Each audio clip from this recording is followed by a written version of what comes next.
Thân chào cả nhà, không nên xem chùa đâu đó. Nhớ đăng ký, like, comment để ủng hộ team nha. 10 phút trước khi tắt đèn, nhóm lớp đột nhiên xuất hiện thông báo. Vui lòng nằm trên giường trước 23 giờ và ngủ đúng giờ. Nếu không bạn sẽ trả lời.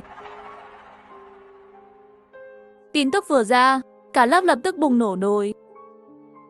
Buồn cười chết mất, vốn dĩ tôi đã nằm trên giường rồi. Bây giờ tôi sẽ đi chơi. Tôi muốn xem tôi có thể chết không. Lan trò đùa thì tự cút ra đây để xin lỗi. Chờ bố đây tìm ra sẽ không dễ nói chuyện như vậy nữa. Đúng vậy, cứ tưởng ẩn danh sẽ không ai biết. Cố Như là bạn đúng không? Chỉ có bạn thần bí cả ngày. Tối như chuột khiến người ta ghét. Lúc này một cô gái yếu ớt gửi một giọng nói.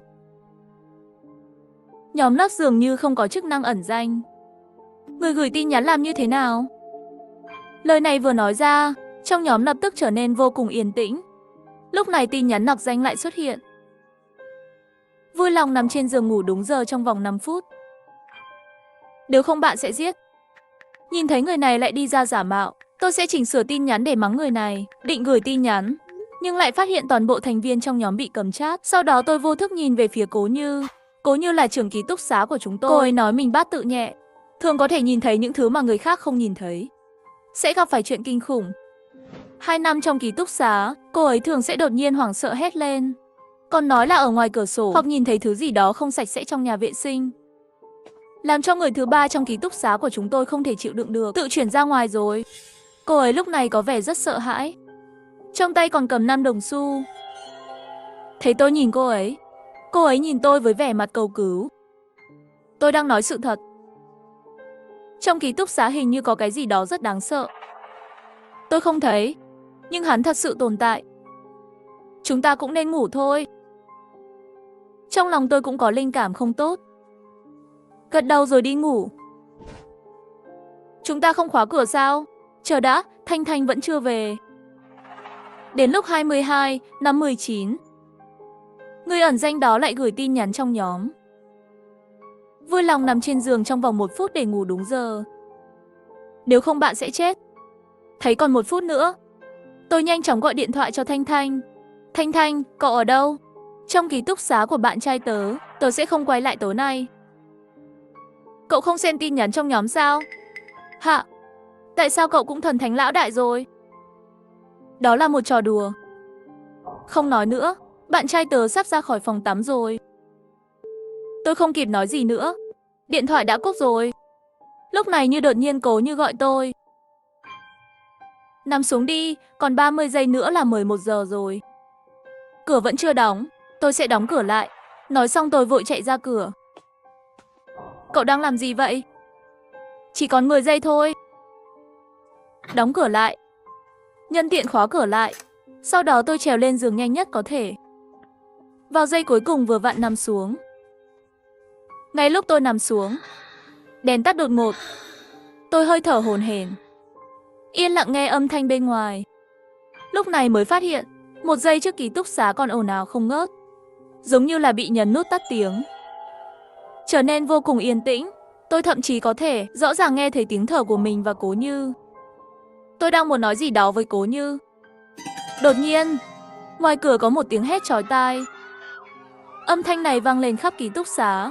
Ngay sau đó là những tiếng la hét. Gọi cảnh sát đi. Nằm xuống đi. Không thể đứng dậy sẽ chết. Vương Nguyệt vừa mới biến thành một vũng máu trước mặt tôi. Thật kinh khủng khi nghe thấy tiếng hét từ bên cạnh. Mồ hôi lạnh toàn thân tôi lập tức toát ra. Được rồi, vừa rồi nằm xuống kịp thời rồi, nếu không bây giờ tôi cũng chết chắc rồi. Ngay khi tôi sợ hãi, điện thoại lại phát ra tiếng động. Tôi mở ra xem, hóa ra là một danh sách dài. Danh sách người chết của lớp này vì không tuân theo quy tắc như sau: Triệu Thiên và Cá Kim Vũ, Lý Hân Huệ. Danh sách dài, ít nhất là hơn 30. 10 phút trước khi tắt đèn, nhóm lớp đột nhiên xuất hiện tin nhắn nặc danh. Vui lòng nằm trên giường trước 23 giờ và ngủ đúng giờ. Nếu không bạn sẽ chết. Khi trái tim tôi còn sợ hãi, điện thoại lại đổ chuông. Mở ra xem, đó là một danh sách. Danh sách những trường hợp tử vong do không tuân thủ quy tắc như sau: Hạ Triệu Thiên và Kim Vũ, Lý Hân Huệ. Độ dài của danh sách ít nhất 30 người. Nhưng vẫn chưa đợi tôi kịp xem xong, người lạ ẩn danh gửi thêm vài tin nhắn nữa. Quy tắc học sinh xuất sắc như sau. Hãy chắc chắn làm theo. Quy tắc 1. Sau khi tắt đèn, xin vui lòng giữ im lặng. Không được lên tiếng. Nếu không có thể thu hút một số khách không mời mà đến. Quy tắc 2. Không được ngủ ngoài, không được đưa người ngoài ở lại. Sau tất cả, bạn không thể chắc chắn người về nhà của bạn là người hay ma. Quy tắc 3. Đảm bảo cửa ra vào và cửa sổ đóng chặt trước khi tắt đèn. Bạn ngăn chặn một số khách không mời. Quy tắc 4. Sau khi tắt đèn, đừng tin lời của bất cứ ai. Hãy nhớ những nguyên tắc này. Họ có thể cứu mạng bạn. Sau khi đọc những nguyên tắc này, tôi cảm thấy bất lực. Đúng lúc này đối giường Cố Như nói với tôi. Hạ Khô, vừa rồi hình như nghe thấy có người gõ cửa. Tôi tỉnh lại. Tôi thực sự nghe thấy tiếng gõ cửa. Ngay sau đó là một giọng nói nhẹ nhàng. Hạ Khô, tại sao cậu lại khóa cửa? Mở cửa giúp tớ. Quản lý ký túc xá của bạn trai phát hiện ra tớ, đuổi tớ về. Thanh Thanh sau khi nói xong, tôi và Cố Như nhìn nhau một cái. Không ai nói gì cả. Thấy chúng tôi không trả lời, Thanh Thanh lại nói sợ khóc. Lão đại, các cậu đã ngủ chưa? Chưa đợi tôi trả lời, Thanh Thanh ngoài cửa dường như nghĩ ra điều gì đó, cười lên. Hạ Khô, cậu thực sự tin vào những trò đùa trong nhóm phải không? Cậu quá ngây thơ rồi đó. Bên ngoài đều là người, cậu ra xem là biết rồi. Lúc này Cố Như thì thầm với tôi. Tớ vừa vô tình ngồi dậy rồi. Hình như thật sự không có gì. Những người bên ngoài hình như cũng đang bàn luận chuyện này. Nếu không chúng ta cũng ra ngoài xem thử. Tôi nghe tiếng bước chân lờ mờ từ bên ngoài và tiếng thì thầm. Có phải không? Mọi thứ trước đây thực sự chỉ là một trò đùa. Nhìn thấy Cố Như đứng dậy, tôi cũng vô thức chuẩn bị đứng dậy. Nhưng ngay khi tôi sắp hành động, tay tôi không tự chủ được run lên. Bởi vì tôi đột nhiên não khuấy động một điều. Cố Như lúc nào cũng nhát gan như chuột.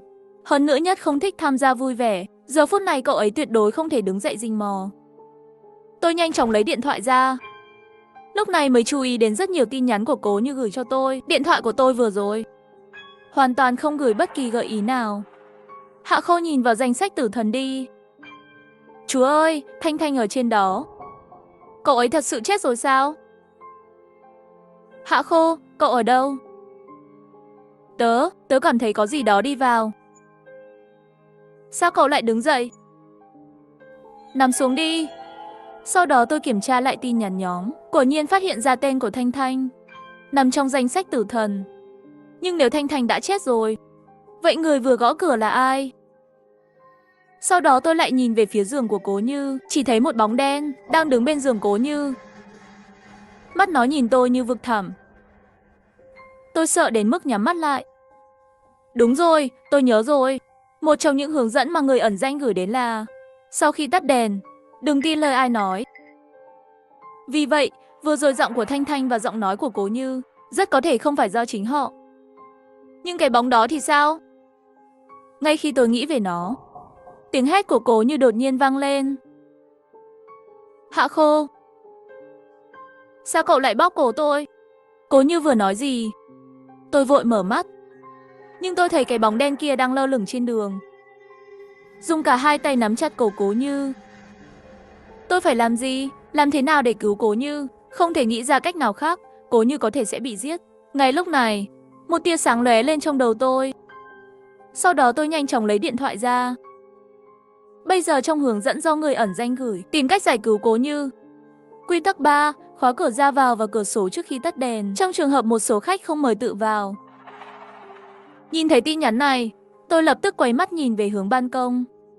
Chỉ thấy cửa sổ trên ban công có mấy người mở ra. Cái bóng đó từ đâu vào đây? Sau đó tôi tiếp tục nghiên cứu những nguyên tắc đó. Có thể xem mấy lần rồi, cũng không tìm thấy bất kỳ cách nào để tự cứu mình. Khi nào xong, đến lượt tôi. Làm sao bây giờ? Một tiếng hét thảm thiết. Nó đến từ hướng của Cố Như.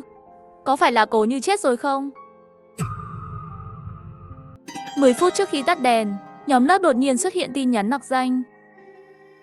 Vui lòng nằm trên giường trước 23 giờ và ngủ đúng giờ. nếu không bạn sẽ chết. Giây tiếp theo là một tiếng hét thê thảm. Nó đến từ hướng của Cố Như. Có phải là Cố Như không? Nghĩ đến đây, tôi nhanh chóng nhỏ giọng hỏi Cố Như. Cậu ổn chứ? Không sao, tớ ổn. 5 đồng tiền của tôi đã cứu tôi. Cố Như, sao cậu lại bị cái bóng đó tấn công? Có xáo phạm quy tắc gì không? Cậu nhìn thấy là cái bóng đen à? Vừa rồi tớ thấy cậu ra khỏi giường. Gửi tin nhắn như thế nào cậu đều không để ý và leo lên giường của tớ. Tớ không tự giác ngồi dậy. Sau đó, cậu đột nhiên dùng tay nắm chặt cổ tớ. Nếu không phải trước khi chết, vừa vặn chặn được thanh kiếm tùy ý vung bừa bãi, không thì tớ có thể thực sự không còn nữa. Không ngờ Ngũ thanh kiếm luôn bị người trong lớp cười nhạo. Vào những lúc như thế này, có thể đối phó với những thứ kinh khủng như vậy. Sau đó ta lại nhỏ giọng nói với Cố Như, như cậu nhớ kỹ. Bất cứ điều gì cậu nhìn thấy phía sau, đừng tin điều đó. Bây giờ chỉ cần tuân theo các quy tắc, không ồn ào. Kiên nhẫn đợi đến bình minh. Đến lúc đó chắc chắn sẽ ổn thôi. Giờ chúng ta đừng nghĩ gì nữa. Ngủ đi. Nói đi, tôi buộc mình phải nhắm mắt lại và ngủ. Nhưng trong lòng lại không tự giác nhớ. Ban công mở cửa sổ. Nếu như sau khi chúng ta ngủ, lại có cái gì đứng dậy thì sao? Chưa đợi tôi tìm ra, điện thoại đột nhiên lại rung một chút. Tôi vội vàng cầm lên xem. Người ẩn danh lại gửi một tin nhắn trong nhóm. Bởi vì phát hiện quá nhiều nhân viên bên ngoài vi phạm nghiêm trọng quy định của trường, bắt đầu quy tắc kiểm tra giấc ngủ tạm thời ngay lập tức. Xin mọi người nói với nhau. Tất cả nhân viên phải quay lại ký túc xá trước 23:30. Khi kiểm tra, ký túc xá, số lượng nhân viên không vượt quá một nửa số lượng cần thiết sẽ bị trừng phạt. Cái gì? Mặt tôi trắng bệch. Thanh Thành đã chết rồi. Anh cũng đã chuyển ra ngoài từ lâu rồi. Ký túc xá chỉ có tôi và Cố Như, trừ khi để anh chuyển về. Nếu không chỉ cần kiểm tra giường, tôi và Cố Như chắc chắn sẽ chết. Cố Như cũng nhận ra điều này. Nói nhỏ với tôi. Sợ đến khóc, chúng tôi nhanh chóng gọi cho anh. Hãy để cậu ấy quay lại, chỗ cậu ấy cách ký túc xá cần đi bộ 10 phút. Còn 20 phút nữa. Bây giờ ký túc xá nguy hiểm quá. Anh có muốn quay lại không? Cậu ấy phải quay lại. Cậu không xem quy tắc nói sao? Sẽ bị giết liên tiếp. Mặc dù cậu ấy đã chuyển ra ngoài, nhưng trên danh nghĩa cậu ấy vẫn là thành viên của ký túc xá của chúng ta.